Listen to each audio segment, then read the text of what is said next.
have new problems to bring to my husband. But I have them on my phone, so we will briefly look at my phone again because we're very old school here and use a document camera as a document camera, I guess. Um, so one thing about cloth, all right, they're not in a sensible order on my phone though, and maybe I didn't pick that one. One thing about cloth is there's different kinds of cloth. So this is like a silky satin type cloth. So it's going to be a lot shinier. So you're going to have stronger contrast between the shadows and the highlights. And this is a less shiny cloth. Although I thought this was interesting because even though those little folds on her skirt are not very dramatic, like she's not sitting down, they're not giant wrinkles, it's a sheath dress, it's still mostly falling straight. It's impressive how much highlight and shadow you get. So when we tell you to do contrast, we're being realistic. So I was thinking I'd give Giselle something like this brighter pink dress because the two other items to paint, well, here we'll just look briefly at the elf that is finally finished, and then I'll go through him and kind of find problems and do a repaint. But there's some other items we could paint that are pink. Now, these guys are a little peachier than they are pink, but I actually thought it was interesting how much color variation there is. And that's a good thing to do on monsters. So I thought that would be fun. There's like probably a slightly different kind of worm, but the colors are very similar. And then, we got the big brain guy. So I got a brain. So let's start with putting some paint on the big brain guy, who is officially called Hive Warden. And he's sculpted by Chris Lewis. It's 44023, but not currently in stock. So if you're into this one, just put it on your wish list, I guess. And hopefully they're sending another one. So what I want to do is get kind of the lighter color because these ridges are going to be really good for washes and stuff like that. So I kind of want to bring that out. So I don't want to start with like a super dark pink. I want a lighter pink. And out of curiosity, and then I want to throw a lighter pink on again. Let's look at Brains Pink next to this photo. Brains Pink is a little too pale. So this would be nice for a highlight, but I want to get something a little more intense for the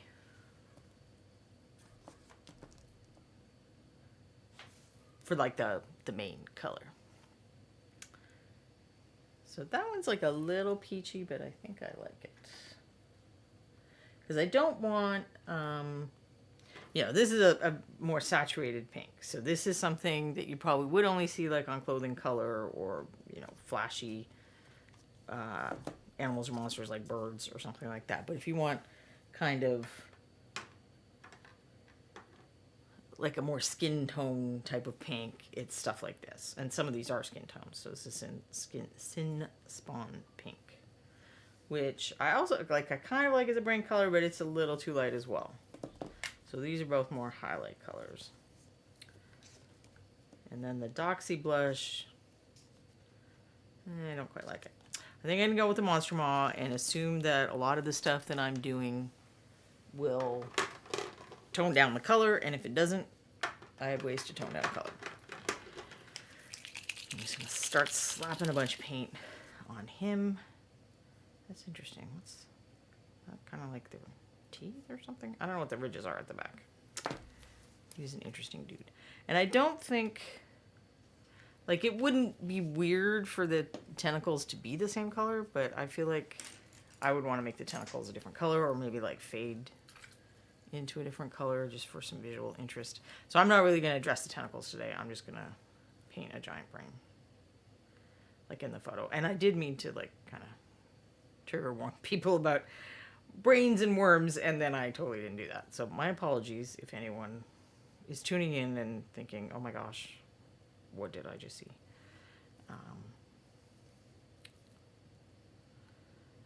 Because I know not everyone likes to look at the Gribbly stuff. Honestly, Gribbly is not my favorite. Everyone has things they like to paint and they don't like to paint, and things that are kind of like saliva, gore-filled, midden pits. Those are not the minis that I jump for. I let Proctor call dibs on all of that. I did paint a brain on a few ReaperCons ago. I want to say ReaperCon 2019.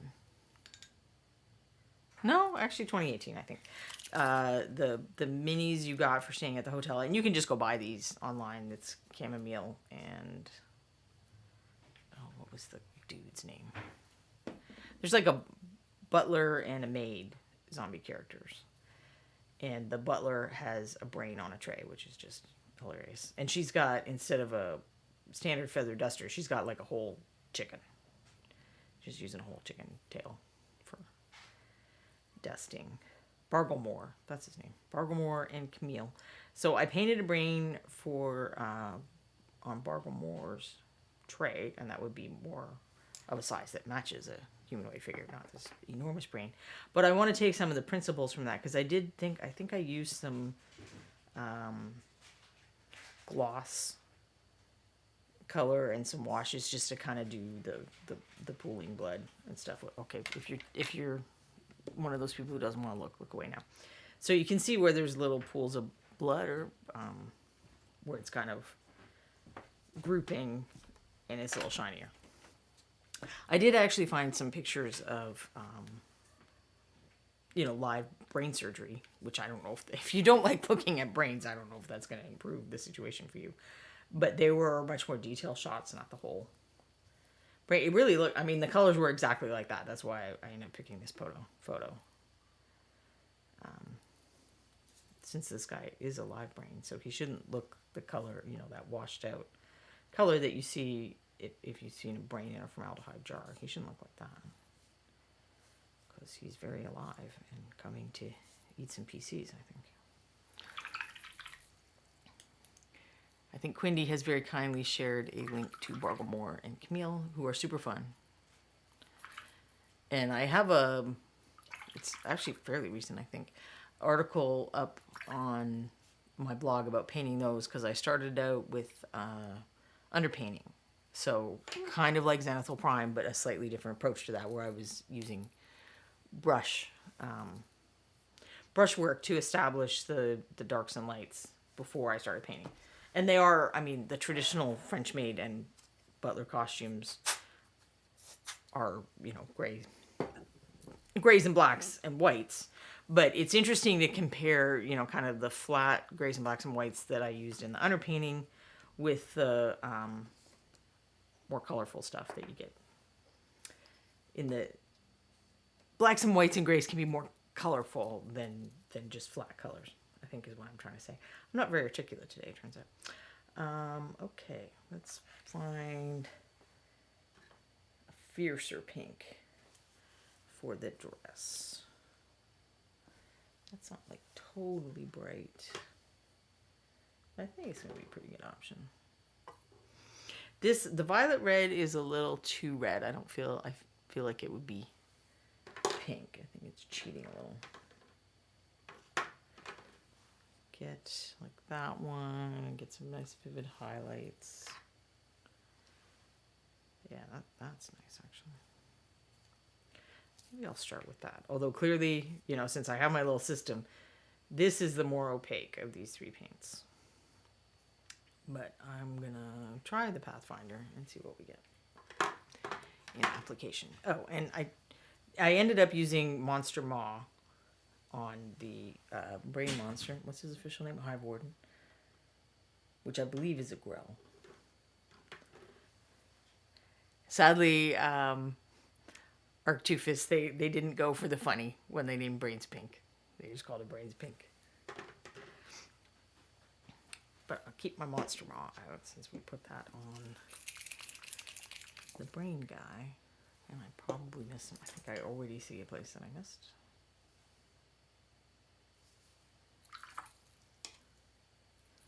I don't have my little thing on. I think I should put my little thing on.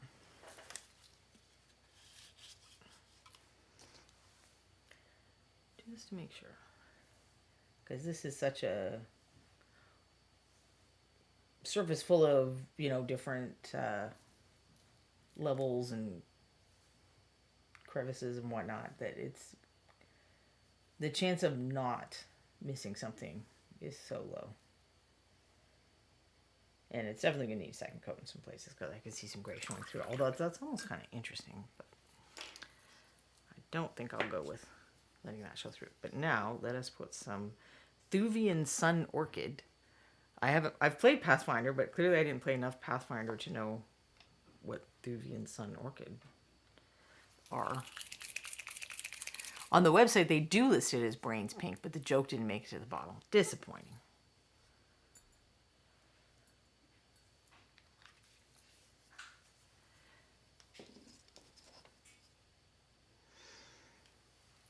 Do you want to make it a little darker? Make it a little darker. And mix it with a little Succubus Kiss, actually.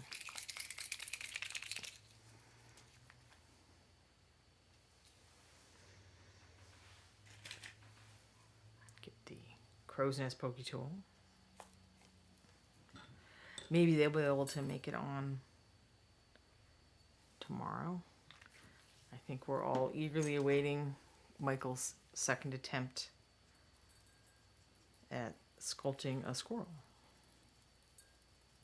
Yes, so those two colors together are pretty, they're not identical, but I'm not trying to match colors the way I was when we were painting Elantra the Elf. I just wanted some photos to kind of give an idea of what shadows would look like on different pinks and stuff like that. Maybe I won't use this paintbrush. I forgot I'd maybe been using that for mixing in swatches and stuff. It's not a happy paintbrush. I know I have a happy paintbrush here somewhere.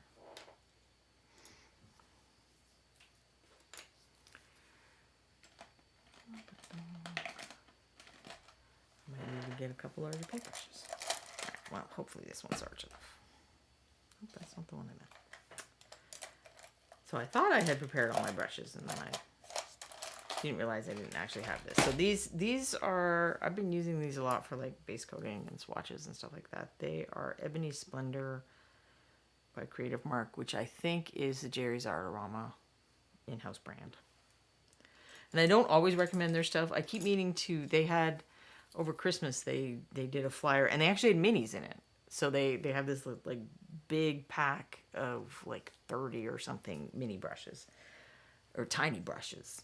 And they, in one of the flyers, or, the email flyers, they had pictures of miniatures with it, recommending it to miniature people, which I don't. I don't recommend buying, spending $30 or $40 for this brush set, I think, for all these little tiny brushes in different shapes and stuff. But they're synthetic brushes, and a lot of the little shapes, if you aren't painting canvases, you wouldn't use those. So there's like a fan brush you can use to kind of paint grass, or there's a couple other, stunt brushes. I don't know what term I would use. They're specialty brushes, and I don't see, there could be some of them that come into play with like terrain and weathering and stuff, but you wouldn't use the super tiny little brushes for most of that. You'd be getting normal size brushes.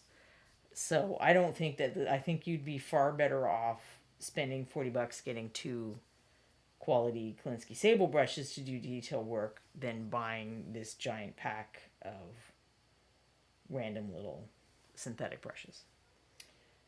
So I meant to kind of do a PSA on Facebook or my blog or something, and then, because I'm always trying to do more things than I'm capable of doing, which is very few things. Don't get the impression that I'm doing so many things. I did not get to it. I wonder if I still have that picture around somewhere, but I'll have to go look. Am I going with satin? I will probably try to make it like a little shinier, since we're not going to be painting shininess on the other two creatures. One is kind of translucent even, which would be an interesting effect. But partly I'm doing this off the top of my head. So for some of these things, like if I really wanted to paint a super convincing translucent worm that looked like an earthworm, I would probably do some tests and color studies before I sat down and actually did it.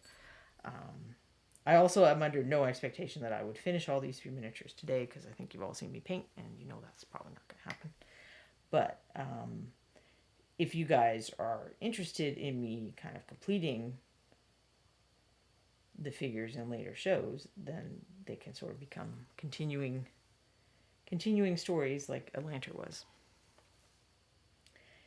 And I haven't painted a lot of monsters on here, so I figure maybe it would be good to do the Hive Warden or that. Well, actually, he is not a worm, so I tried looking him up with worm on the Reaper website and I got nowhere. So I had to go over to the Bones 4 page because I knew he was from Bones 4, and then look for him, and then figured out he was in the Dreadmere box, which I believe both these guys were in the Dreadmere box in Bones 4. And then I did another search, and somebody had, posted them, and they're called giant leeches. So this guy has a friend, which I thought I had his friend too, but I didn't see him. So they're actually leeches, not worms, and I didn't think of that when I was looking things up on the website. I believe those guys are in stock, and they were sculpted by Enos Klein. And then Giselle here was sculpted by Bobby Jackson. And she's in Bones USA. So the others, I think, are in Bones Classic. Although I did a little bit of prep. I mean, I didn't even try on this guy because the mold line's pretty light. I mean, I guess I could have tried up there. But also, like, mold lines that are perpendicular to texture like that it can be done, but it's a real pain in the butt. And that's a monster whose destiny would be to die on the table pretty quickly, so I chose not to do that. I did go after some of the stuff on the Hive Warden, but that was also turning into kind of a, oh my goodness, this is a whole thing. But I found that, files and scraping worked all right on those. So if they are classic bones, they're a slightly harder formula than the original.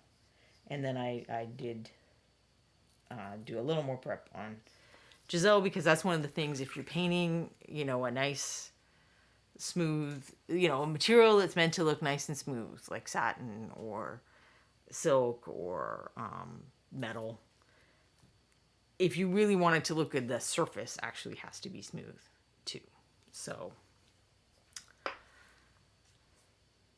that is why. But these guys aren't meant to look smooth, and they're gonna hopefully not be on the table for too long. At least that's how I would feel if I was playing in that game. So I felt all right not going nuts on their mold lines. So now I have to think about worm colors. And where these are both fairly saturated pinks, the worm colors kind of have like a skin tone vibe to me.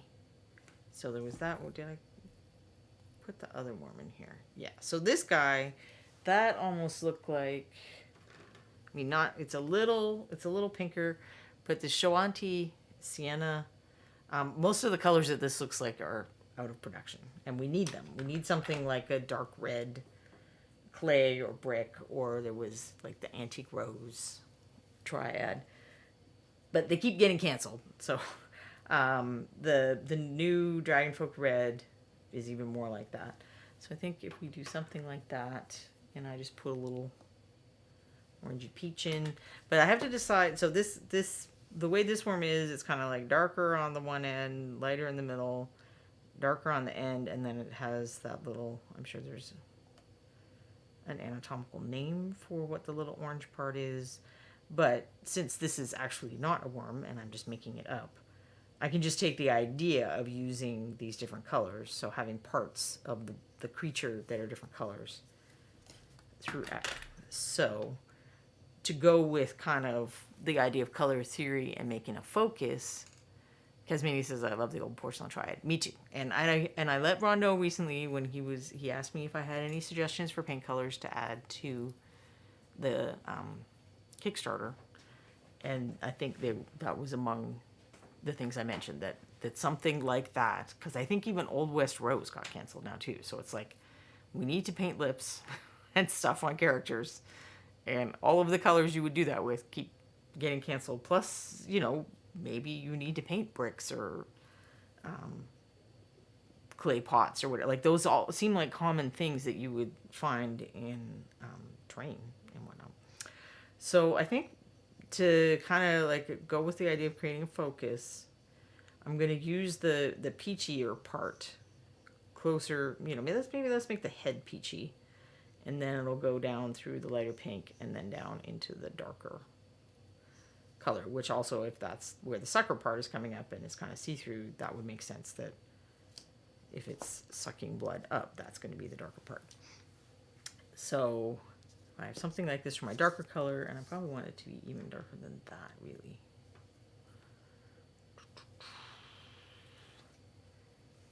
Put a little,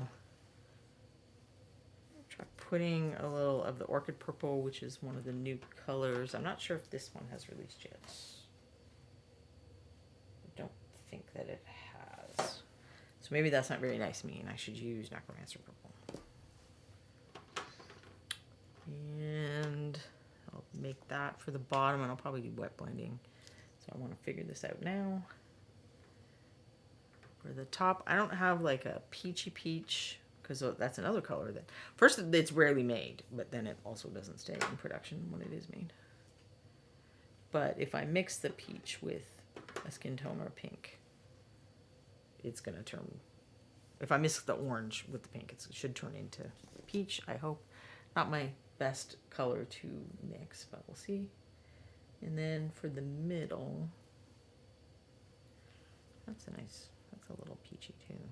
This was this year's new breast cancer awareness pink. So the original breast cancer awareness pink. I'm gonna see if I can work into Giselle's dress. Let's see what would be nice for middle color. Maybe I will just use that new one.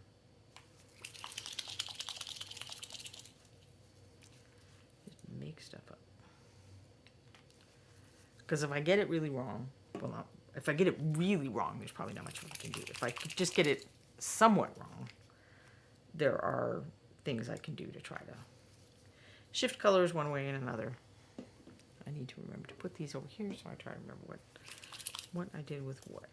So mix the Necromancer Purple in with the Dragon Folk Red, and let's see what happens.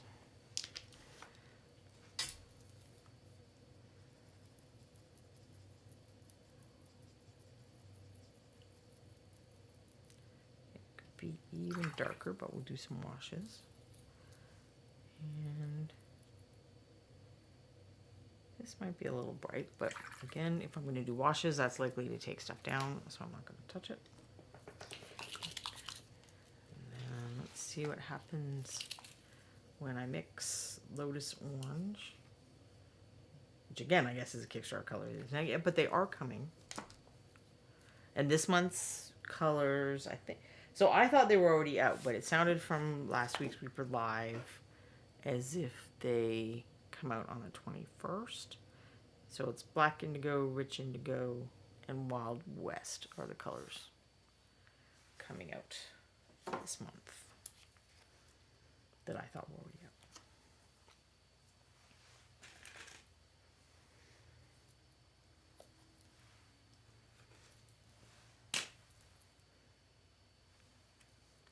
So let's see if this looks like peach, which is one of those colors that is tough for me to mix for some reason. I think that kind of looks like the color on the Earthworm. So I shall go for it. Well, first I'm going to check if these need another coat yet. And I think they do. So if I were to continue with one of these, would you be interested in seeing any particular one, or like all of them eventually would be cool? Or if you have an opinion, let me know in the chat which one you'd like to see me finish up. You guys are probably going to pick this one and or the Leech, because you know that I don't paint this very often, so it's an opportunity to watch me flail around and not know what I'm doing. Maybe I'd have to have, you know, Michael on as a guest to give me advice. This is during his work day, so we probably couldn't do that.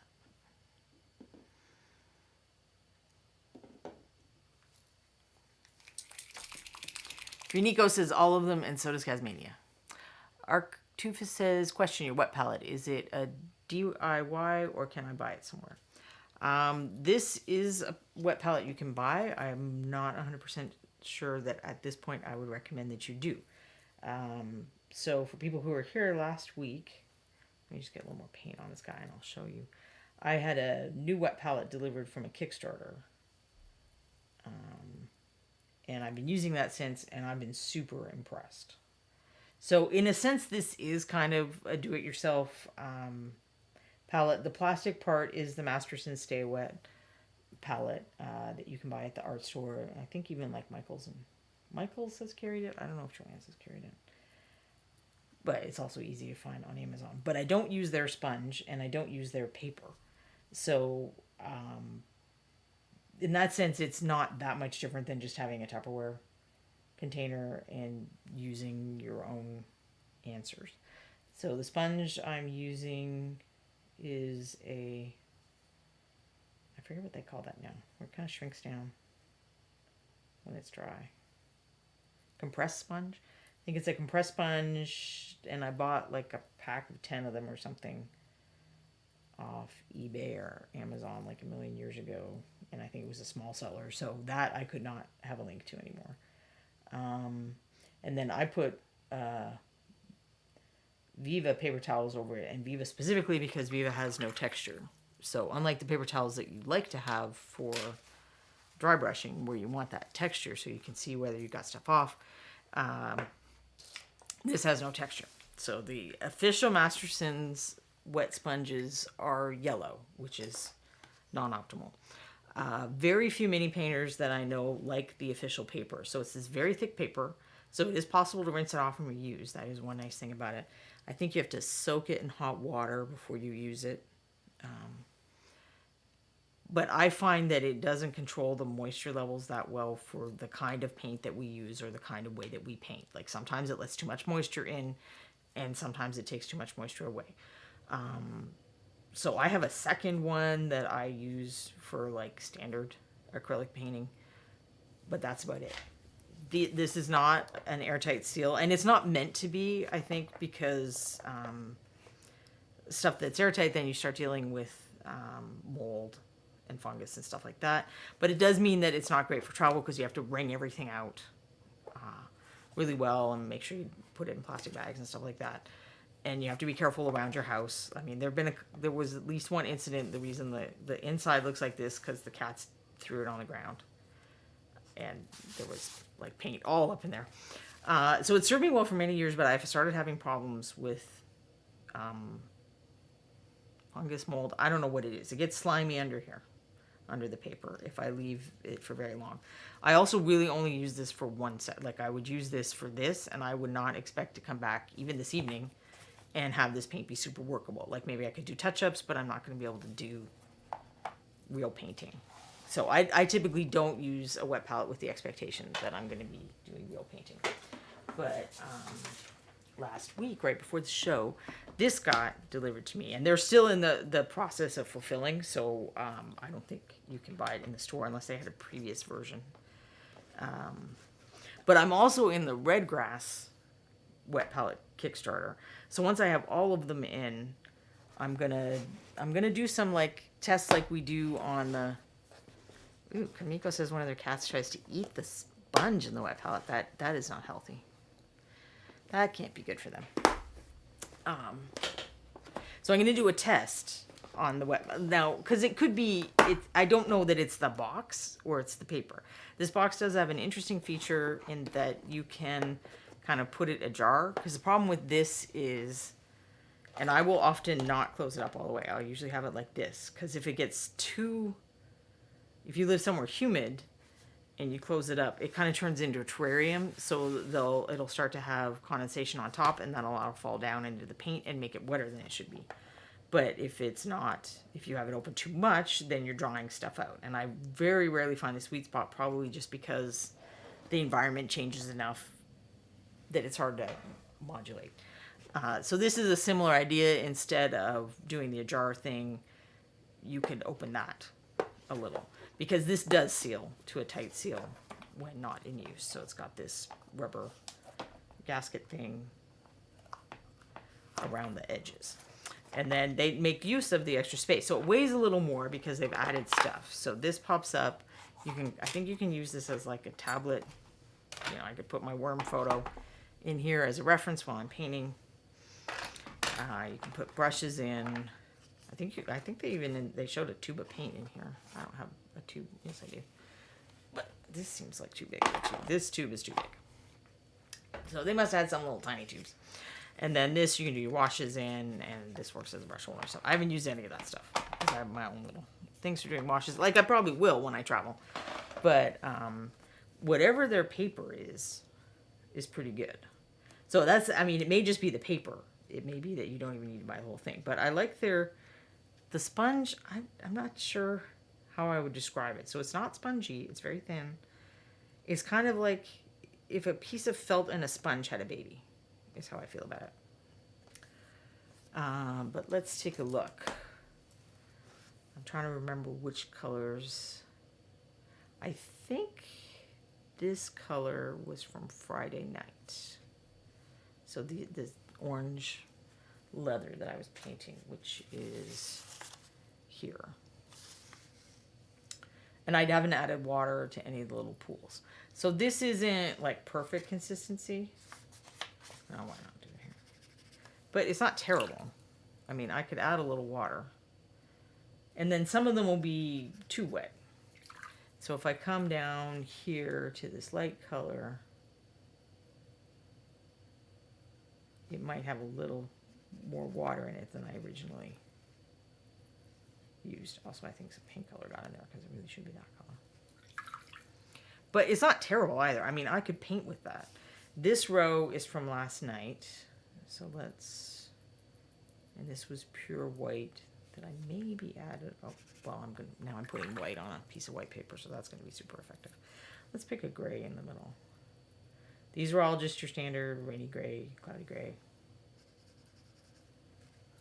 So they've thinned down a little. Maybe I needed to pop that little hole open. But they're still workable. The little tiny pools, this was hardly any paint. So but I could still do touch-ups with that. So I'm pretty impressed with this so far. It's really easy to tell when it needs more water. You'll get a little crack, like where you can see the paper is just lifting up a little bit. And you put a tiny smidge of water in. So it doesn't have to be swimming the way the other palette does either.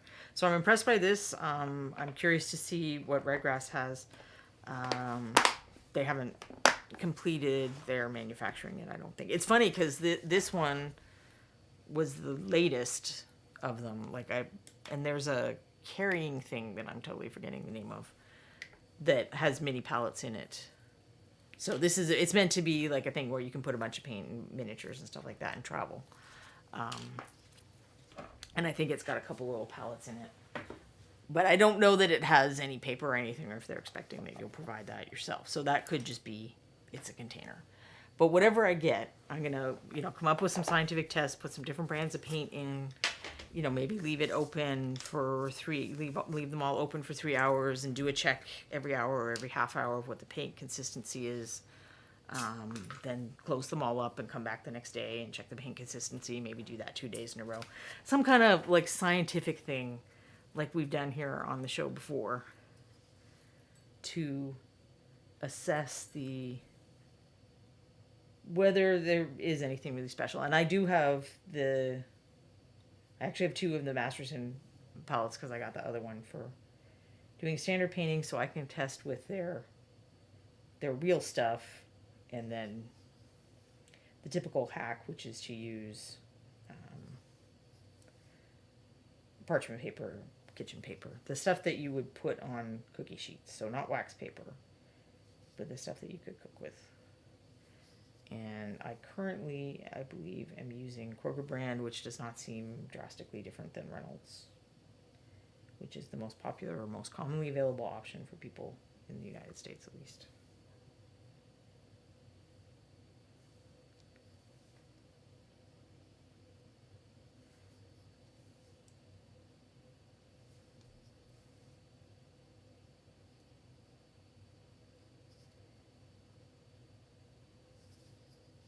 I think if your goal is to keep paint like from one session to another. It's good not to do what I've done here where I've got like big pools. It's good to have little drops and you mix on your brush.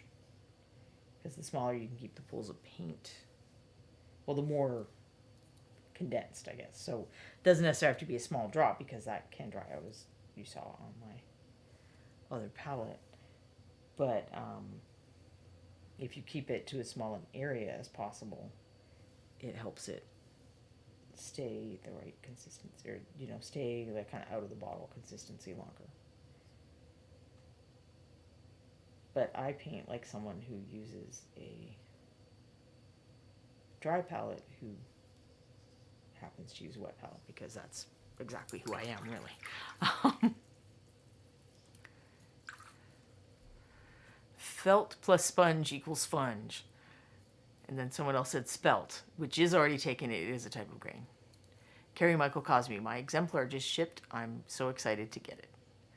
I hope that you enjoy it as much as I have been enjoying mine. Kriniko, we have a wide range of unsuitable feline food obsessions in this house. That's weird. I don't feel like mine want to eat anything other than things they're supposed to eat. Well, okay, whipped cream. They're not technically supposed to eat whipped cream. I'm sure that our vet would have something to say about that if revealed. But she's an old lady. She's not old lady, but she's an old enough lady. And for years she didn't like treats at all. Like, she just didn't even understand the concept. There was kibble and that was it. And anything else she would just look at you weird, like, why are you telling me about this? And it was kind of like, and she's always been like a slender, lithe cat.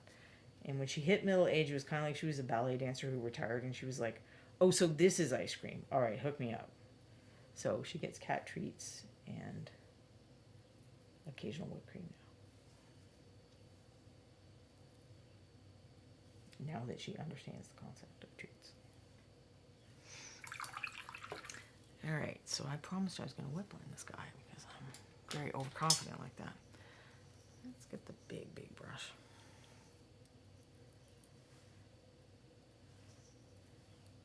And these are very much colors that I will have to do this at least twice. And that's just color. I was watching, it was actually thinking about how to set up still lives, but then she didn't. It depends. So in the traditional art world, they sometimes call a painting, if you're kind of doing color rendering at all. So drawing is just you're doing stuff with black and white.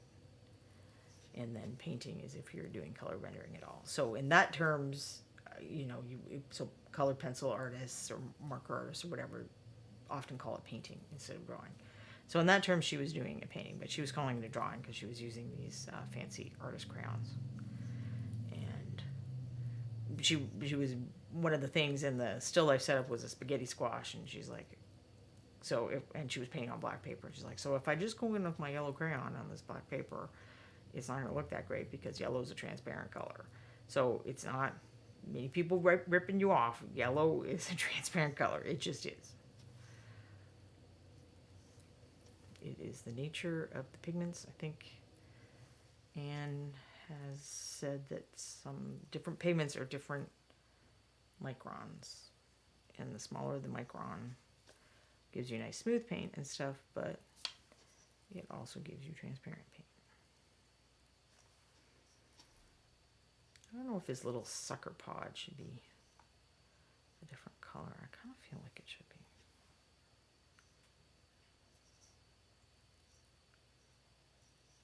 I kind of feel like maybe I want a sucker pod to be peachy too.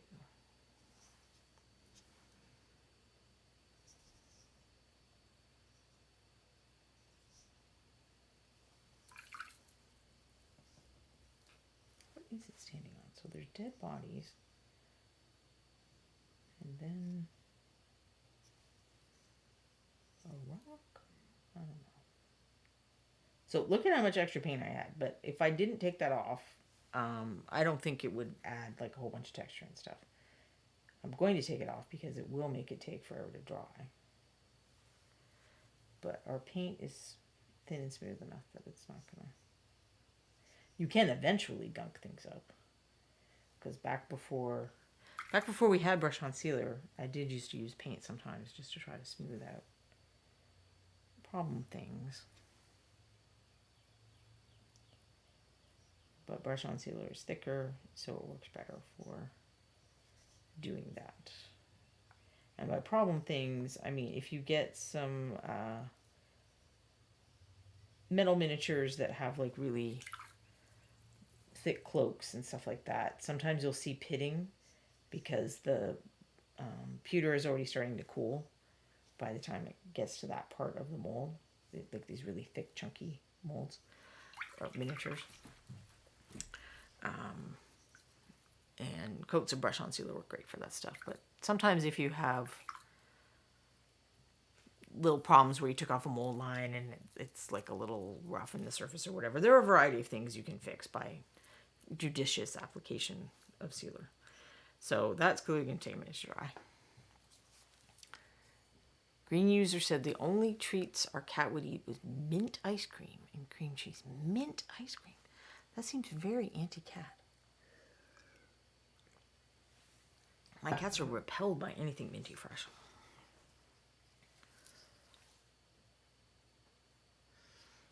So now I want to think about shadow colors. So I had that Succubus Kiss, so that is probably my shadow color for that. And if I do want it to look kind of satiny, I'm going to need to not be too shy with my shadow colors. I probably want an in-between step, because that is how I do.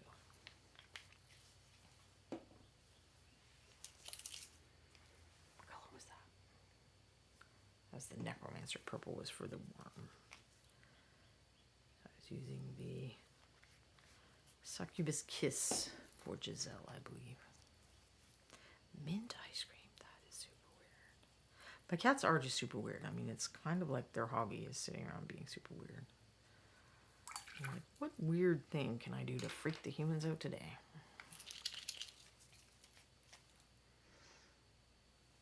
So now where the fun with these dress colors, which I will show you in just a moment, is going to be, I mean, and not that this is, oh, I think I just wiped my hand on the worm. That sounds weird. But now I'm peach colored. So this is a frequent paint color problem. Ooh, I like that. Got that tendril pink too. It's not that different, so I will go ahead and use the breast cancer pink for my highlight as I promised. That's way too peachy. That is way too peachy. I'm just trying to, for a hot top highlight, I guess it'll be Milani Rose. So you notice I have a lot of Pathfinder colors out today. And that is because if you like pinks and purples, I do recommend looking into the Pathfinder color sets because they have some interesting options that aren't in the main line for those colors. I mean, they have also some great other colors, but that seems to be an area where that line really shines. All right, so I will get the part of the palette that is for Giselle. So these are, and I haven't thinned any of these paints. So this is the base coat color. This is what I mixed for shadows. This is the Succubus Kiss, which I'll probably need more of. So I'll just put that out to verify that I haven't thinned it. So that's the Succubus Kiss. Now, as they start getting lighter in color here, this one's probably still kind of transparent, but this is going to be very opaque in comparison. So let's look at my swatches to compare. So the Thuvian Orchid, Thuvian Sun Orchid, and then I mix Succubus Kiss together. So you can see the stripe where it's over that code is kind of a one, like I glopped this part on really thick, but then I just took paint straight out of the bottle and went like this as kind of an opacity test. So you can see that it's not very opaque on these two. Although, interestingly, it only took 2 coats to cover her well. So that's cool. These are much more opaque. Okay, that one doesn't seem very opaque, but I think it probably is. So I'm going to have to be careful when I start doing the highlights, or it's going to look chalky and choppy. And this is pretty common. Light colors generally have white in them. So if you have trouble with highlighting, that's part of what's going on, is that you are using colors that have more white in them. So you may need to thin them a little more or use more transitions. Is basically where I was going with the end of that story. So I am going to add just a little bit of water to these. Colors with white also seem, I feel like they're thickening up faster in the bottle than the other colors as well. Maybe it's something to do with the bases. This is probably something Anne knows all about that I don't. But my observation recently has been that the colors, that I feel like I'm having to add water more often to colors that have a lot of white in them. I'm going to go off my worm photo and look for my nice dress photo now.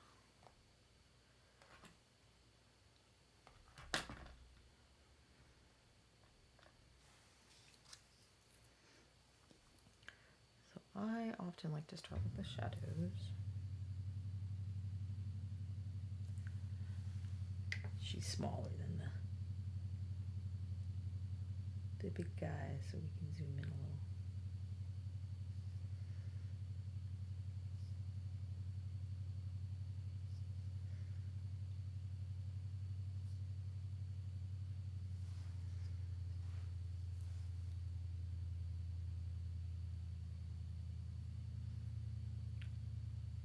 So partly what's going to make it look shiny is having enough contrast between the colors that I pick for the shadows and the colors that I pick for the highlights. But also, in a way, there'll be less midtones, I think. If you look at shiny cloth, it's like there's not a big transition area between the darker and the lighter parts. This can be tricky to pull off because that's giving you less area to do your blending in.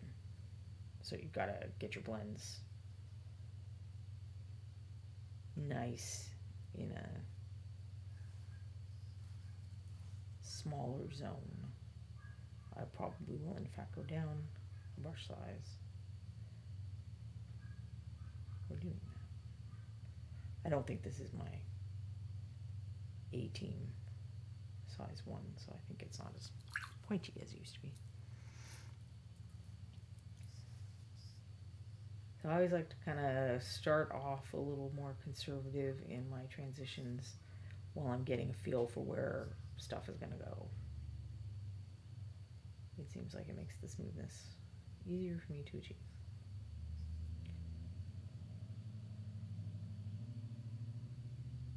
And I'm not just shading the wrinkles. I mean, certainly the wrinkles are important and they're going to be part of what conveys the idea of shiny cloth. But she has a shape. In fact, she has a very classic hourglass shape. And it will appear more so if I have some dark where parts dip in and more light highlights where parts poke out. This is true of many shapes, not just this particular shape.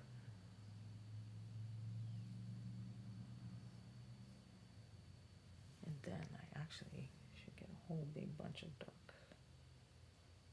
paint in there because that's very inset. If I were painting this figure kind of to be a full figure, and I may end up doing this, but I'm going to make my life more challenging, I would want to paint this leg before I painted the dress because it's going to be tough to get in there and paint the leg without getting leg paint all over the dress. But perhaps I shall attempt it another time. I probably wouldn't do that on stream because I won't be able to see. Very well.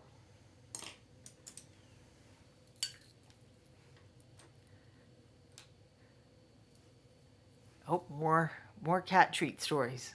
We have some very diverse creatures.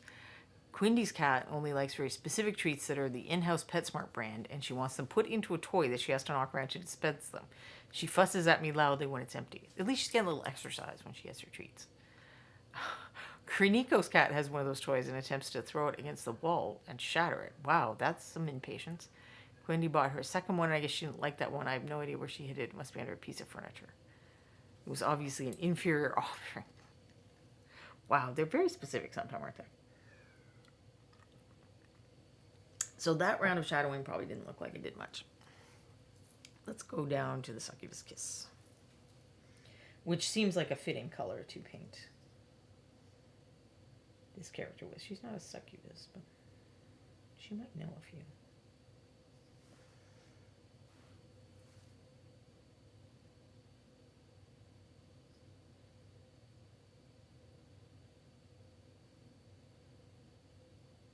Now, one thing that was interesting about one of the dress pictures I had that I don't know if I would try to do this in real life. So if you look at this one, the shadows are actually more saturated a pink than the highlights or even the midtones. Like, this is very rich, deep color. And that draws your attention. It's challenging to use really saturated colors or colors that are more saturated than the main colors, or, you know, the higher up colors in your shadows, because shadows are supposed to recede, but the saturated color jumps out and grabs attention. So if you've occasionally had problems where you're like, you painted something and the shadows just look funky, it may be that you used a color that was just a little too saturated to work well as shadows. I have had this happen, not a lot. The figure I remember it happening on is there's a little chibi Cthulhu in the Bonesylvanians. I think his name is Lou. And I actually painted the shadows on that guy 3 times. So I was trying to use like a purple to play off the green, and I usually find purple and green play very well together. Even a saturated purple sometimes. But it just kept looking freaky. I mean, it might have sort of worked because it was a Cthulhu creature, so things seeming, you know, non-Euclidean and inset areas coming out to your eye would sort of actually fit. But it didn't feel like it was working for me in a way that I wanted to deal with. This was one of those Ron gave me 5-minute deals. Well, no, obviously not 5 minutes because I did repaint it 3 times. So I just kept, you know, going duller and duller with my shadow colors until I liked it. And I had done tests, I thought, too, but probably I hadn't done enough tests, and that's an argument in favor of testing. Like, I probably just put 2 colors beside each other and thought they worked okay instead of actually doing, like, test shades even on a piece of paper.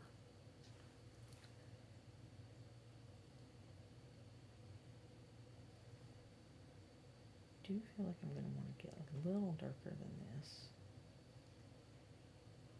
And this, I think, was the darkest pink I brought over. Well, one of the darkest pinks I have, not just that I brought over. So then I have to think about, what do I mix into it?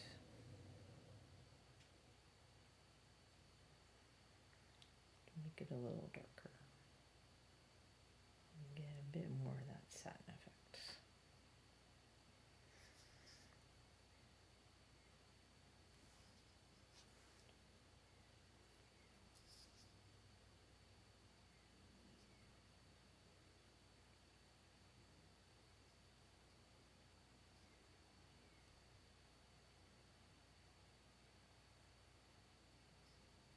And if I feel like the color doesn't build up enough, I have no problem going over sections multiple times.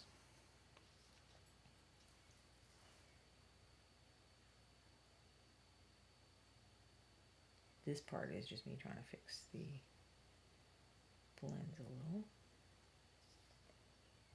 I don't always worry about that at this stage. Just don't want to have it be too obviously liney. But now I consider the shadow color question. So I have various purples that I brought with me for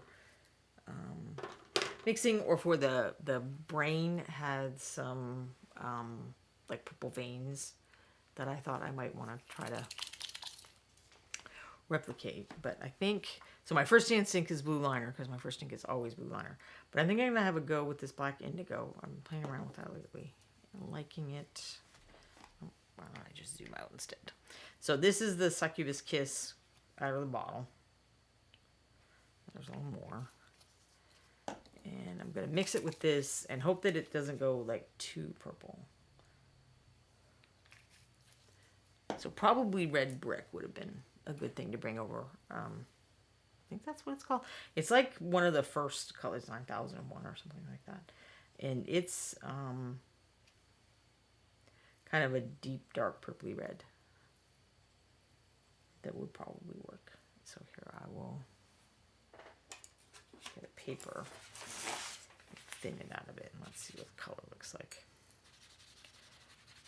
And yes, I did make a pretty dark purple. This is what Succubus Kiss looks like on its own. So maybe I need to add a little more Succubus Kiss into that. But there's kind of a place where this dark magenta color is going to tap out on being dark, and it starts having to become another color, I think.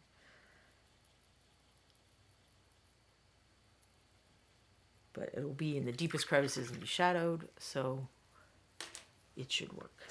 Trash says blue liner is the stuff of the gods, and I completely agree.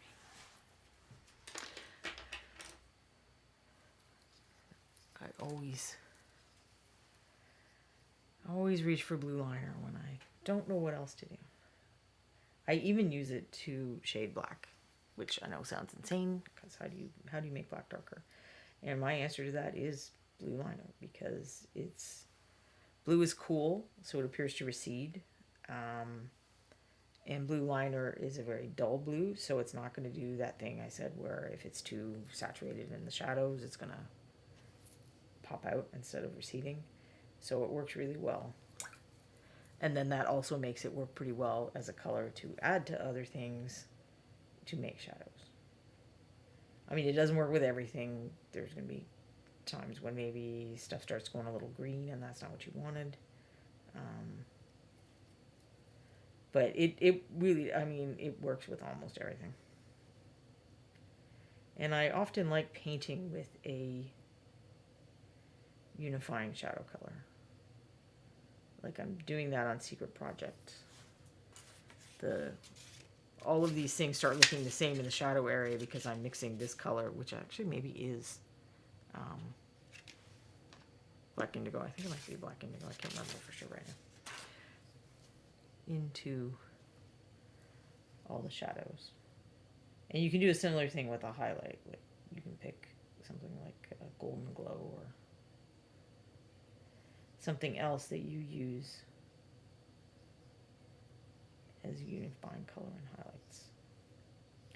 And this is especially helpful if you are painting multiple things that are supposed to be in the same environment. Because even if you use different color on the things, if you've got that unifying shadow and highlight color, it helps them look like they are part of the same environment that is being lit by the same light source.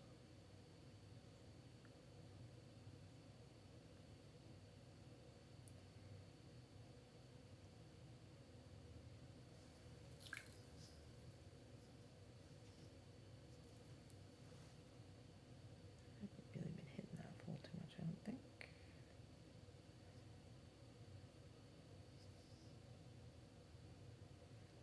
I'm probably making my life harder by not being a little more precise.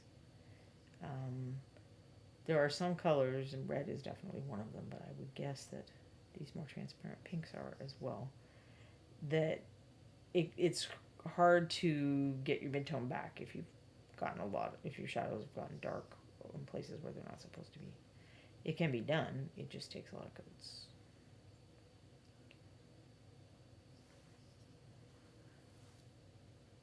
But since my precision is not as optimal as it could be on stream. But then, obviously I know that this happens because I've done the same thing in real life, so it's not just streaming that makes this happen. real life. I mean, this is real. You know what I mean. Hey, Malander.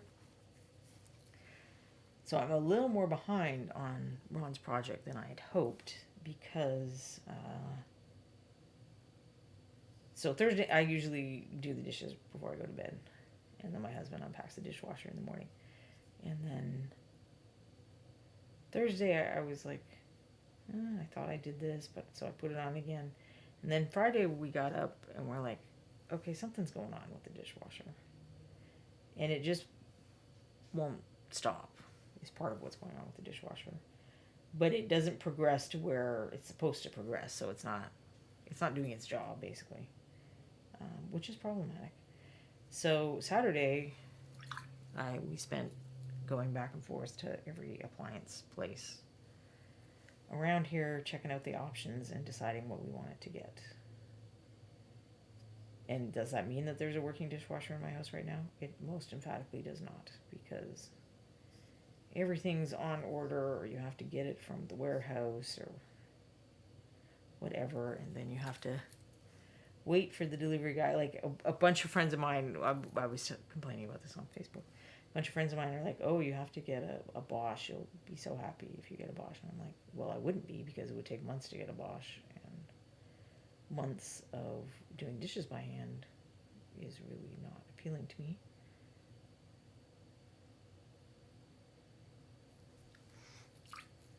Because that is probably one of my favorite appliances. It's the dishwasher. It's a little more inconvenient even because so our house is like almost as old as I am. And we just replaced the original Harvest Gold sink. So we only have one Harvest Gold item now. I forget how many there were when I moved in, but it was a lot more than one. So we replaced the sink, and we went back and forth on, do we want the traditional, two basin sink, or do we want to they've got these style now where it's just one big basin. And it's like, well, that seems really awesome for washing frying pans and cookie sheets and the stuff that I do wash by hand. So after going back and forth, I'm like, well, it's a big change, but all right, because my husband was super into it. And I'm like, all right, let's do it. Let's get this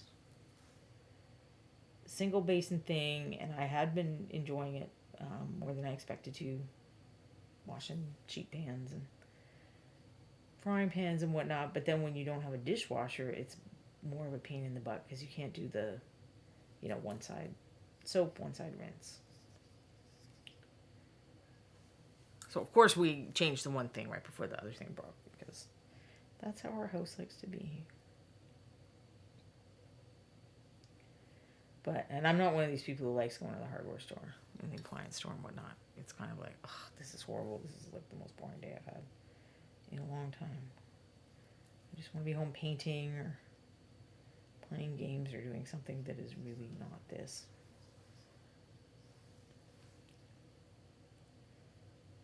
Also, making decisions is not my favorite thing. But I was sort of excited because they have a third rack now where you can put like the spatulas and knives and things that sometimes cause problems on the other racks. Pixel Cats. Oh, I hate when dishwashers go down. They save so much time. Indeed. Pendrake. I wonder what mixing red liner and blue liner would produce. Probably a desaturated purple. I mean, it would probably be a great shade color. Red liner is one of those ones that I'm sad that we've lost. I have some backup bottles, but I try not to use it on stream or anything so that I'm not taunting people with things that are no longer available.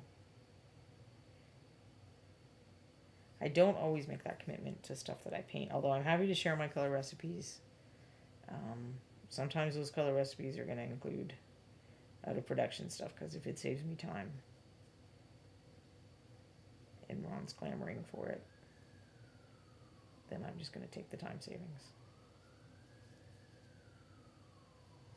Even if it means that the recipe I'm sharing is not quite as useful as it could otherwise be.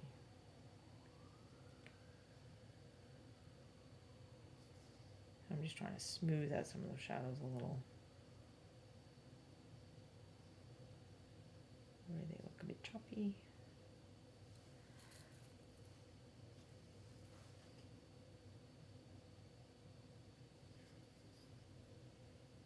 and do the, well, like folds of cloth that would be more shadowed that I maybe painted over. It shouldn't have. So I don't want to go too light on those, but I do want them to have, be somewhat different from the shadow. So like back here, these are weird little wrinkles, honestly. I now feel like maybe I should just downplay those wrinkles so they don't stick out and look weird. Alright, so now I'm going to start going up in color. I'm going to the Thuvian Sun Orchid that was half of what I mixed the mid-tone color with. And it seemed kind of transparent, so I'm not too worried about getting the chalky thing with this color. Doesn't mean it won't happen. I shouldn't have gone straight for a part that's going to be super noticeable. I'm very bad at doing that because I guess I'm excited to see the cool parts. You know, like when you work on the skin, you work on the face first. But if you're using colors you're not 100% sure if it's going to work, it would make more sense to start with like the back of the knee or something else that nobody cares about. So if it doesn't go that well, you can work out the kinks on the less interesting parts. So I would have been better off like kind of working on one of these side folds of the dress or something rather than, you know, the main view front area. But I do have a really bad habit of doing that when I paint, of forgetting to, you know, why don't I go test whether these colors are working over on this uninteresting part.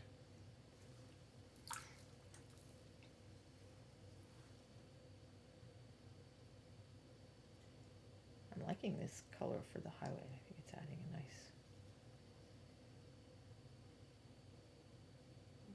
you know, pinking up the pink a little.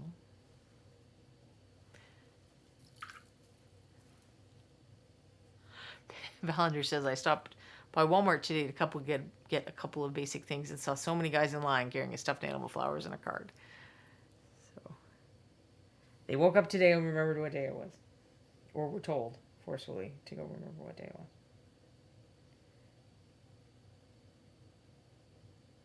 To console ourselves after all of the exciting, well, actually we did it before we did the exciting appliance shopping. We went to this new fancy cookie store that's opened up and got some. They do really pretty decorated cookies, so I did end up getting like their Valentine's decorated ones, but they do some really tasty, they call them gooey cookies, which doesn't sound appealing, but they are very, you know, soft and delicious. So I got those for the taste and then a couple pretty ones just to acknowledge the holiday. We got some fun ones from Halloween from them too. We got a ghost and a pumpkin first, and then we went back and got a bat. Something I don't remember now. I'm sure I have a picture of it, because when I buy fancy cookies and stuff, I take pictures of it. Or like last week when I was telling you my husband went nuts on the donuts, I took pictures of some of the prettiest donuts in case I want to draw a picture of them or paint them or something.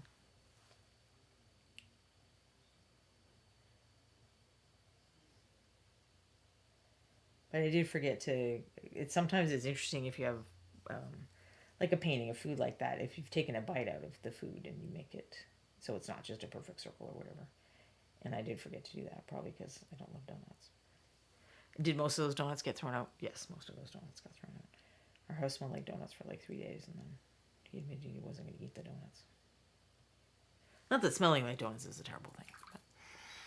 But, Freestyle HQ. If the Reaper store was open, all the ladies could have been lined up buying minis for the guys. And some of the guys buying minis for the ladies. I don't turn down a nice mini as a gift. Valander. What was funny is none of them would even glance at each other except for one guy who looked at the guy in front of him, looked at the rather small stuffed animal he had, and then turned around and go back and get a bigger one. Hey, Jared's trained mini.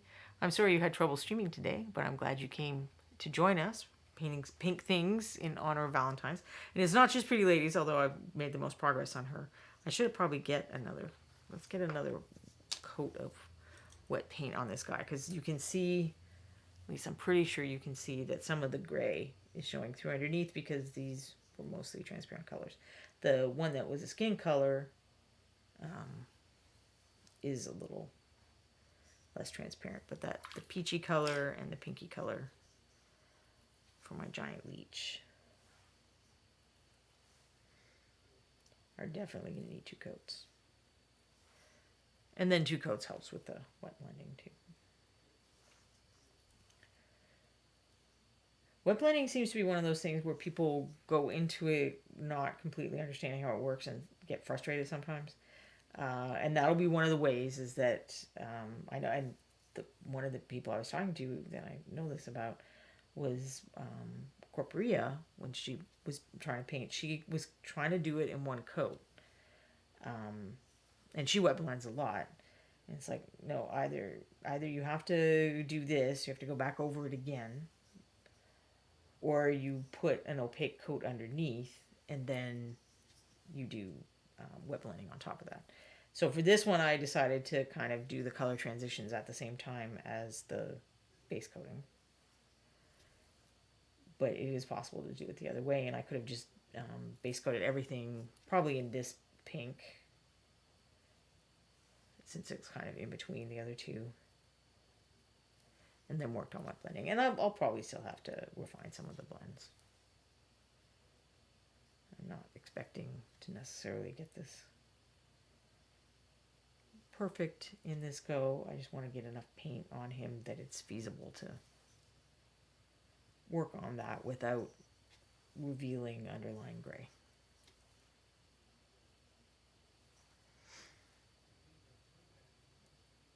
And for those who came later, this is a giant leech. It comes in a package of 2.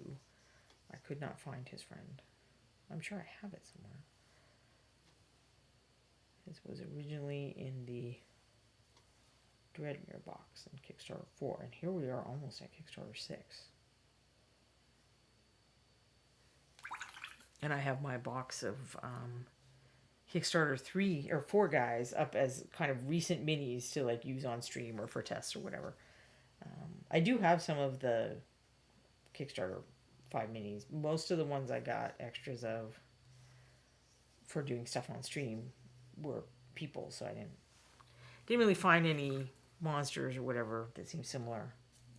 I mean, I guess I could have gone through my basement and gone through some boxes, but the stuff I had kind of in my pile of stuff to grab for streaming, didn't have anything that was screaming to be pink, the way this guy was screaming to be pink. Ballinger the Red, you are most emphatically not the one who remembers the movie Lair of the White Worm. My friends and I used to get a little bit drunk and watch that and have a good laugh. In college. Oh, it's worth looking out. If you guys haven't watched it, it's based on... Is it Bram... Do you remember Ballinger or Bram Stoker book? It's based on a book, like a classic, or by a classic author. I don't know if this particular book is classic, but it was done in a very 90s way. I guess that's how I would put that. So I'll go back to giving her some more highlights. Well worth watching if you are a genre movie enthusiast.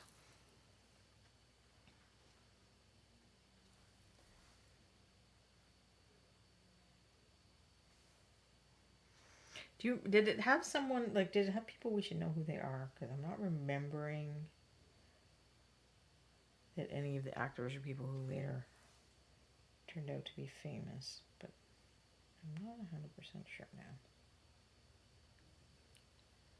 Ballinger, the director, found Stoker's book boring and bereft of the imagination of Dracula, so he turned it up to late 80s, early 90s style. That is 100% true. It's not, I mean, and the production values aren't like terrible or anything. It's not like a totally mockable movie, but it is a lot. I'll put it that way. It's a lot of what's going on.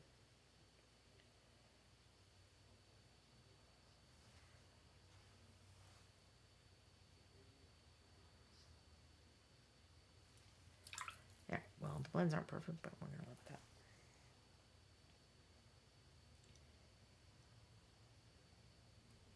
I am concerned about whether, if I go straight up to my next pink, if it's going to be a little too stark.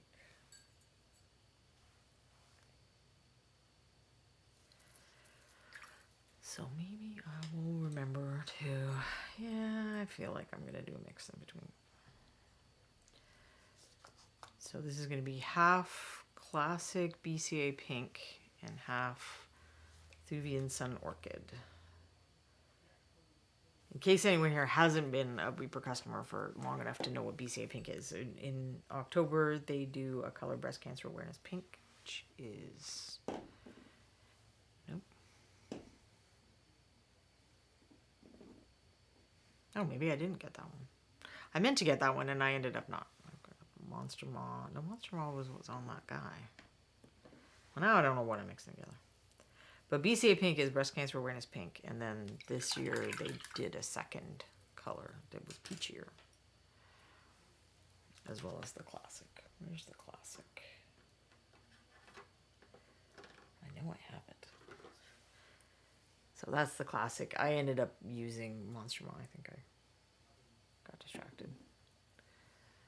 Because I meant to use BCA pink. Because I know sometimes people are like, what do you do with BCA pink? Crunico, yes, it had Peter Capaldi, you're right. Hugh Grant, that's Hugh Grant, Amanda Donahue, and Catherine Oxenberg. It's just very, now that I wonder, where would you get it now? I wonder if it's on, like, Prime or something, Netflix. Because now we're talking about it. I feel like I talked to my husband about this one time, and he hadn't seen it, and I'm like, how have you not seen this movie?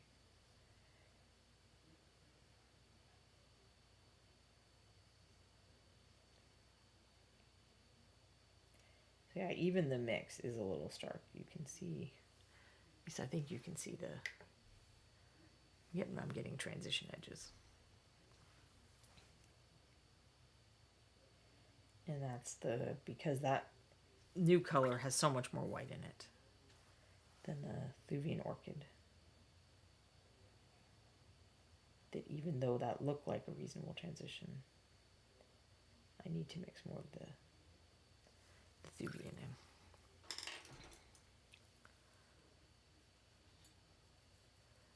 And then the nice part about the Thuvian Orchid being kind of transparent is I can use it as a glaze around the edges to fade in the things as I need to.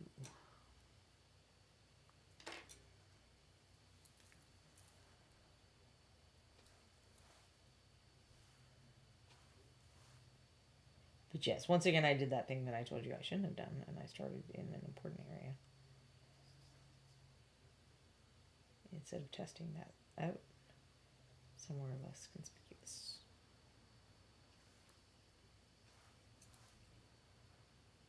I could also thin the pink with more white in it out a little more to help stop the problem.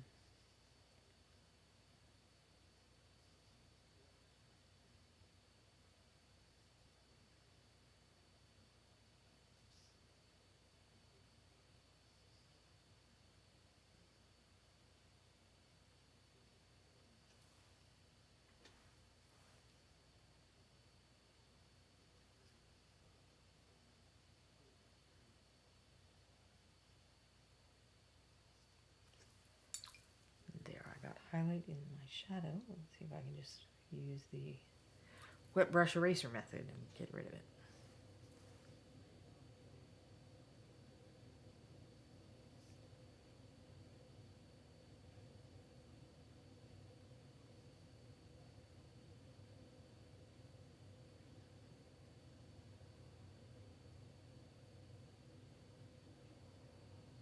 So I don't want to go over there because I didn't bring that fold up high enough for it not to look like a streaky hot mess.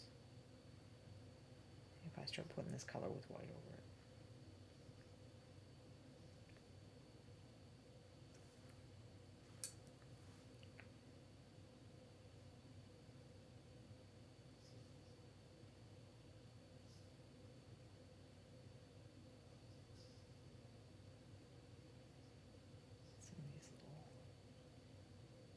sleeve cuffs. I'm actually not sure if there's something, I wasn't sure if it was a mold line or if it was meant to look like a little wool in the sleeve, just like she has this.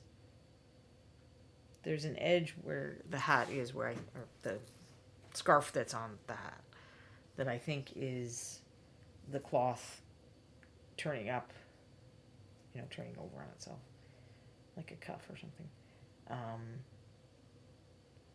And there were a couple places on the sleeves where I wasn't sure if it was that or mold lines. And this is not the first time I've had that problem. There have been times when I've removed things that were supposed to be there in my zealousness to get rid of mold lines. I had one thing I was working on, I think the figure had stockings, and after I finished the first ankle, I realized that it was supposed to have wrinkles on the ankle because the wrinkles help sell that it's stockings. So, I mean, it's not the end of the world because some of that stuff you can paint back in, and that's what I did. So even now when I have stockings that are sculpted really smooth, I usually paint in wrinkles. If it's transparent cloth. If it's not transparent, this doesn't matter as much. But if it's meant to look like transparent cloth, having wrinkles that are the cloth color, distinct from whatever the underlying surface is, helps sell that illusion.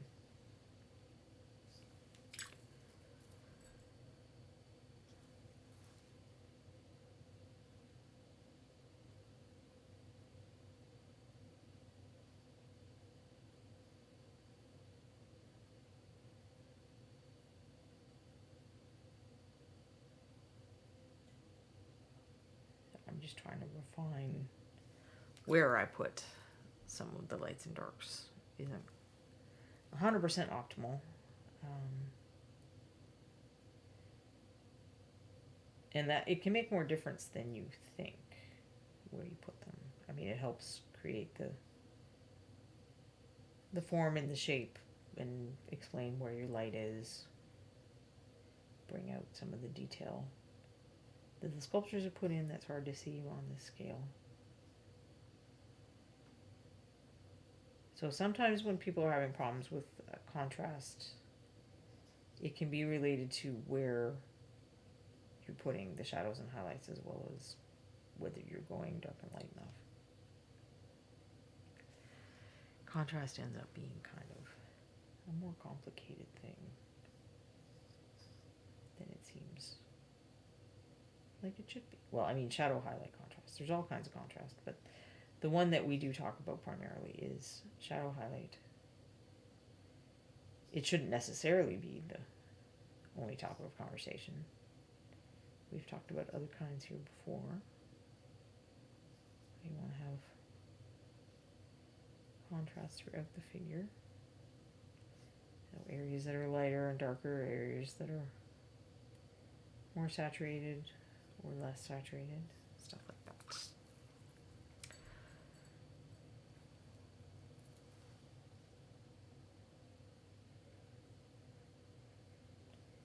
Now I'm getting brighter. I do want to keep that in small areas.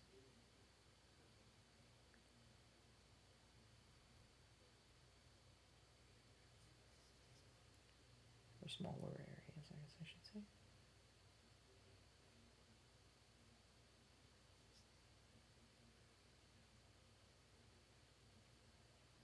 I haven't looked at it on screen. Does it look shiny or does it look like a hot mess? Yeah. Peter Capaldi is also in a terrible werewolf movie called Wild Country, which was filmed in a park near here. Every time we go there, we point out the tree that the werewolf chases people around. So I don't think the blending looks as terrible as it looks like on my camera. It's not amazing, but it does give you a little bit of that shine effect. And it would just be a question of putting in time to make it more amazing.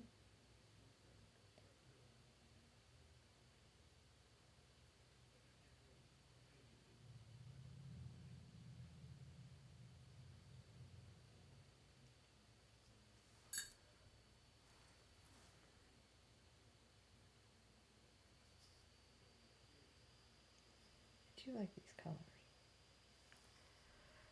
I haven't painted this kind of color in a while.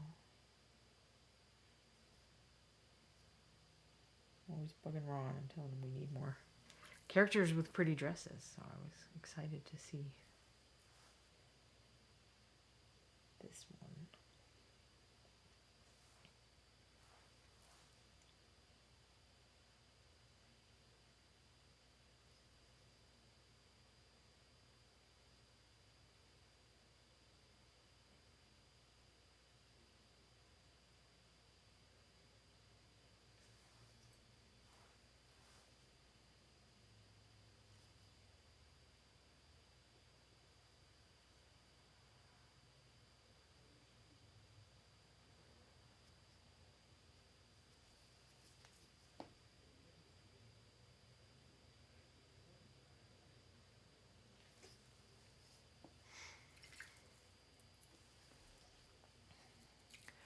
The Base Boss project has gone live.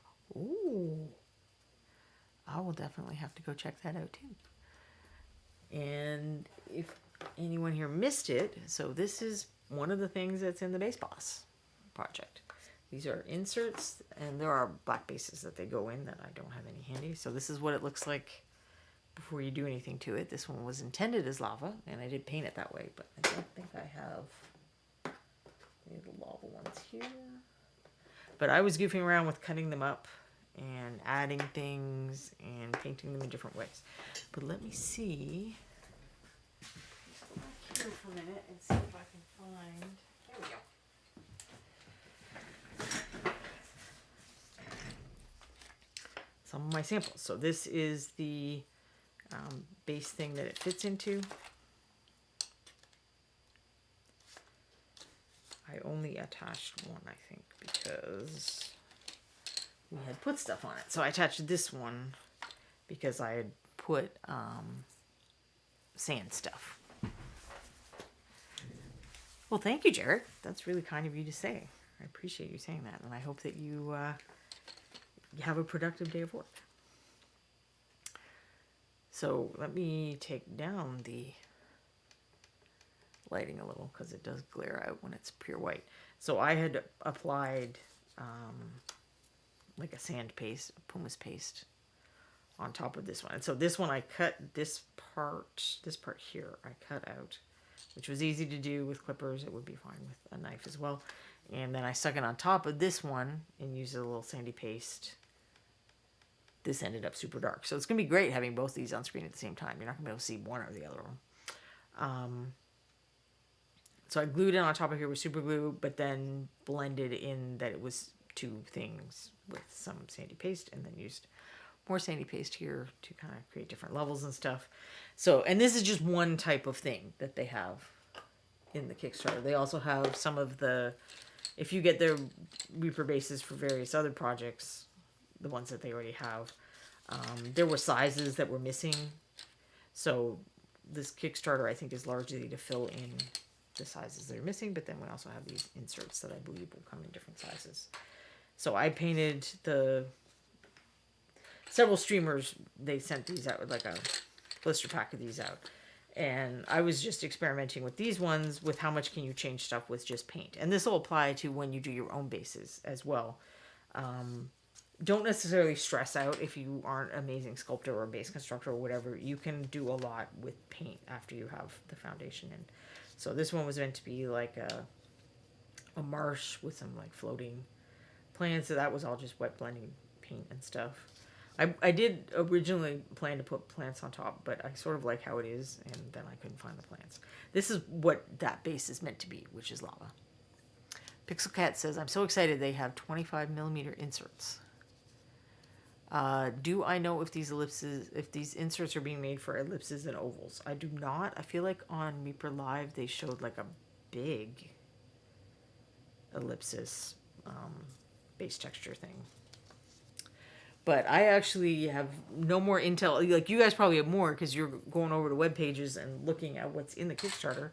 And I would probably just mess up my internet connection if I attempted to do that. So I'm going to have to wait until after stream and go figure out what's what.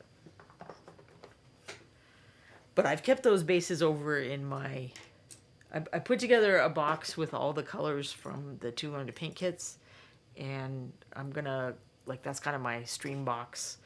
So that when sometimes people come and ask me paint, like if someone came in and asked me a question where I needed to have blue, I'd be kind of screwed right now because I have a palette full of pink. So this way I have a few colors on hand that I can use to answer questions or do demos, or like if I was like, oh, well, none of these are dark enough and I needed the black paint out of there. So hopefully this will help. But I've stuck the bases I haven't finished painting in there. So it looks like I should work on some more bases too. And I would say that I would work on that next week, but alas, I will not be able to stream next week. So I'm taking an oil painting workshop, and the student day where we can get feedback and do work is Monday. So I don't want to skip that. Partly because the topic is color, and I very likely will learn things that I can eventually share with you guys. So I found that I have learned a lot kind of pursuing traditional art the past few years, and it's worked into what I do with miniatures and what I teach with miniatures. So I will miss seeing you guys, but I really want to do this class. So I am going to skip out on you this one time. I'm going to do the class. Valinger says 80 millimeter round is the largest round, and 92 millimeter by 52 millimeter is the largest oval in the Kickstarter. So they did say they were close to starting on reaperlive, and I guess that they really were. I don't know if it's safe to go even brighter. Let's do it a little bit up here. Make sure, you know, this is generally speaking the focal point of the miniature. Like, I'm trying to think of it as if they were on stage and there was a spotlight, you know, it would be aimed there. So trying to make that part more interesting to look at, which can include using more saturation there, but often it's just going to be like, that's going to be a good place to put your highest value colors, and value is light and dark. So I may not want to use any of these super bright colors down here because that's going to distract. Which is not to say I shouldn't have some highlights down here and stuff, because I do feel like it doesn't have quite enough highlights. Just that I'm not going to go up quite as light in color down here.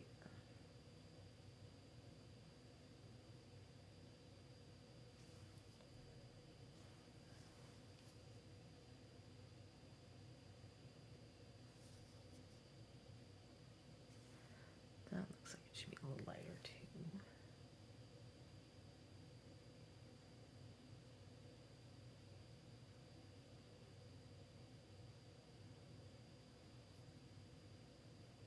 On this hip, but, you know, with the light's coming from above, it should be getting more light.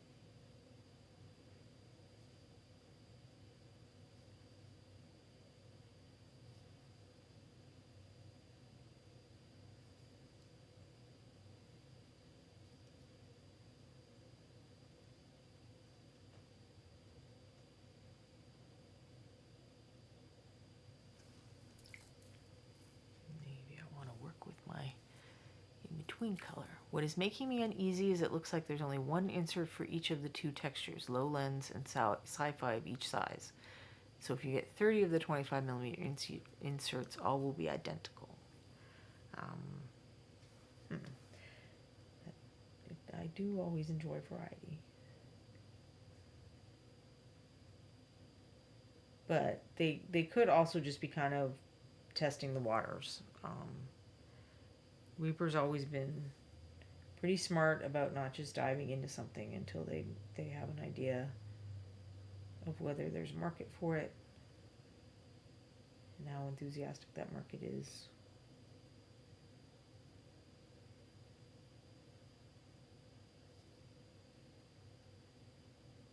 And, you know, I guess as I was showing, and a lot of other streamers did this too, not just me, you can get a surprising variety sometimes with just paint. And a few other things. Like if I find my grass and stuff, we can have some fun with that too. I know where some of my base stuff is. I feel like there's still some basic base things that I'm missing. I have my tufts, but I don't think I have my standard static grass.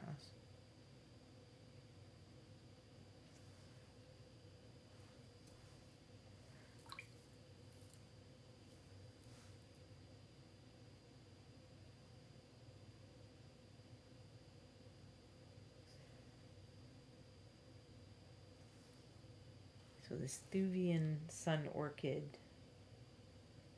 being a transparent but intense color, it's a nice color to use to, you know, knock down where stuff's a little too streaky and stuff.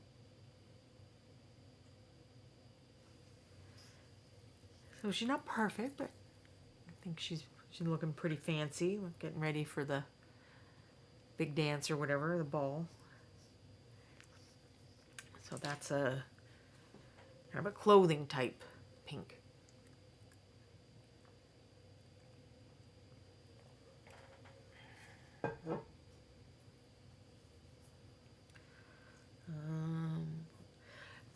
Valander asks, speaking of bases, am I the only person who likes to take broccoli base type figures, flip a 25mm round flat-sided base upside down, and put the figure in the base and fill the rest with VAO texture paste? You are not. I do use other products. I mean, I have the VAO, but I have some other stuff too. And I think that's one of the things that they're including in Base Boss is the bases that were meant to do that. Like these ones, if you see, it kind of goes on an angle. But some of the bases were meant to be like that, where it was reversible, that you could stick the figure in there and expand the base or cover up the texture if you didn't like what the texture was. So this is what Valander's talking about doing. There's some of the Reaper bases that are designed to have the lip. So you put it in, and I mean, you can do it with this too. But if you know, a lot of people are going to want it to be flat, not poke out like a pie tin, I guess.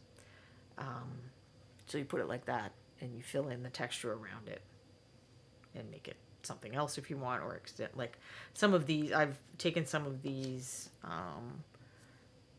Dungeon Stone bases and just extended it out a little to fill a whole standard base size.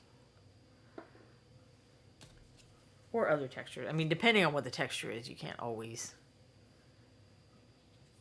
sculpt to match, but some of them aren't too terribly challenging to sculpt to match. You can kind of fake it pretty well. I did, even if you look on the Reaper front page this month, there's like some giant rats or barrel rats. I can't remember what they're actually called.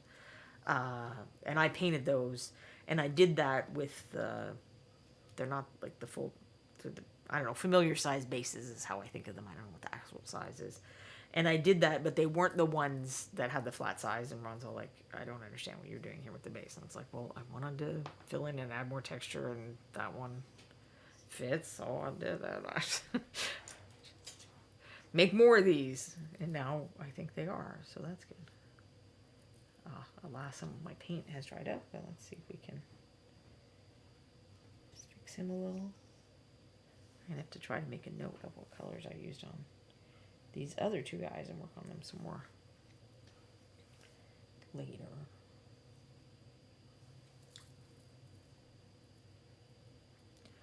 But yes, this is part of the reason I don't love this wet palette anymore, because it should not be dried up in the amount of time of the stream. It should still be working fine.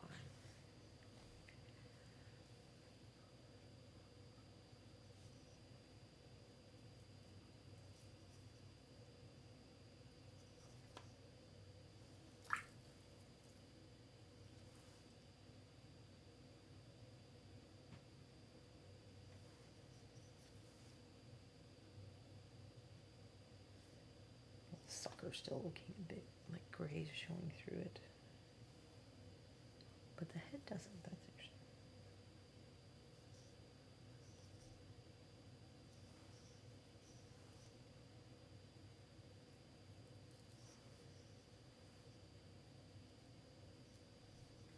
Oh, maybe there are a few places I tell a lie.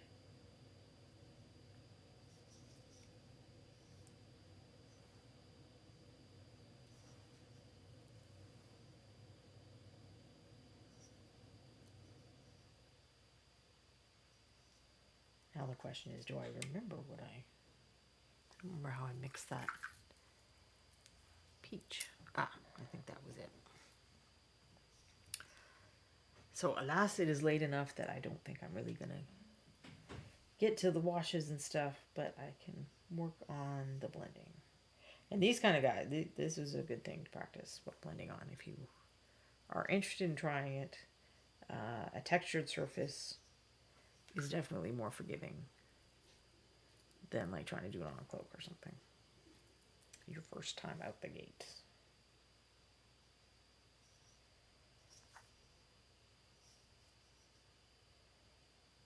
Yes, I think I shall wrap up because I'm pretty sure no one's here. They've all run off to the Kickstarter. And I shall be running off there myself to take a look when I'm done. But let's do a little wrap up because if Hendrik says if the bevel is reversed like that, it's easier for clumsy fingers to pick up the mini by its base like you're supposed to. Well, that is true. We apparently didn't want to make it easy to pick minis up by the base, even though we yell at people to do it.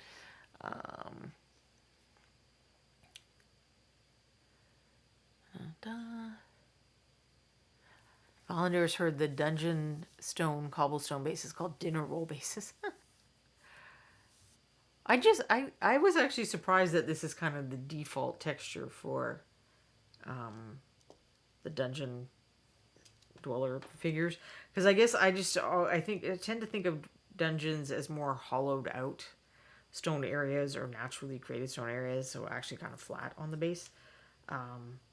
But maybe I'm not going to the right decorated dungeons. I don't know.